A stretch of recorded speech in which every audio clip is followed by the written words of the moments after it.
Bonjour à tous, ici Pierre Verret, analyste technique pour Active Trades. Je suis encore une fois super content de vous retrouver pour ce nouveau briefing quotidien. Nous sommes aujourd'hui le 15 janvier 2019 et nous faisons face aujourd'hui à une actualité assez chargée puisqu'il s'agit du Brexit. Alors nous allons bien évidemment parler de ce qui se passe ici à Londres où le texte concernant le Brexit doit passer au Parlement dès ce soir. Des débats qui vont commencer dans l'après-midi et Theresa May qui semble en tout cas faire face à une défaite quasiment annoncée. Nous parlons aussi de la bonne nouvelle du jour qui nous vient de Chine, avec un gouvernement chinois qui se dit enclin à combattre son ralentissement économique de par l'implémentation de nouvelles mesures. Nous verrons ça un petit peu plus en détail juste après. Et puis enfin nous allons terminer par un petit mot sur la situation aux États-Unis avec le fameux shutdown, l'arrêt provisoire du gouvernement qui en est à son 25e jour aujourd'hui. La durée est la plus longue de l'histoire des États-Unis. Nous allons voir un petit peu quelles sont les perspectives par rapport à tout ça. A tout de suite.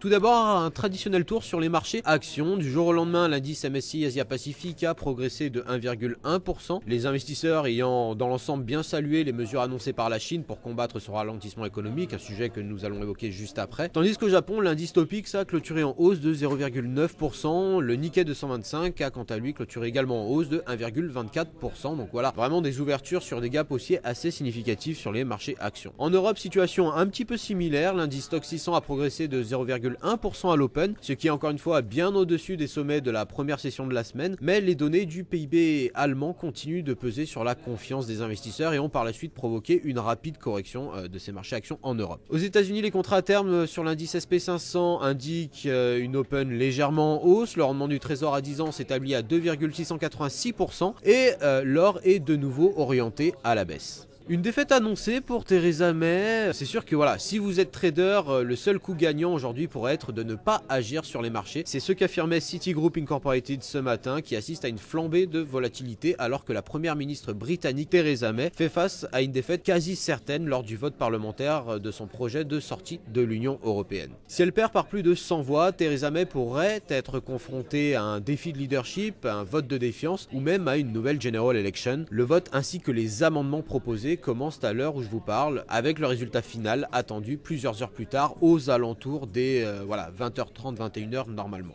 La bonne nouvelle chinoise, donc comme je le disais dans l'introduction, une bonne nouvelle qui nous vient de Chine, ce qui n'est pas coutume, étant donné que les récentes statistiques avaient pas mal inquiété les traders actions ces derniers temps. Les autorités de Pékin ont promis de prendre davantage de mesures pour aider l'économie en difficulté, notamment des réductions d'impôts à plus grande échelle et un soutien de la politique monétaire. Les actions asiatiques ont réagi positivement à cette annonce, rebondissant après la perte enregistrée lundi à cause des statistiques commerciales décevantes de la Chine en matière d'import-export. Les chiffres des prêts pour décembre ont donné plus de raisons d'être optimistes, en tout cas à court terme, avec un financement total de 1,59 milliard de yuan, 235 milliards de dollars, bien au-dessus des attentes qui tablaient sur 1300 milliards de yuan. Aux États-Unis, l'arrêt partiel du gouvernement continue de s'éterniser, devenant le plus long de toute l'histoire des États-Unis, avec toujours aucune résolution en vue. Les démocrates de la Chambre prévoient 2 votes aujourd'hui sur des mesures de financement ponctuelles que le président Donald Trump a déjà déclaré ne pas vouloir signer sans l'argent qu'il demande pour le mur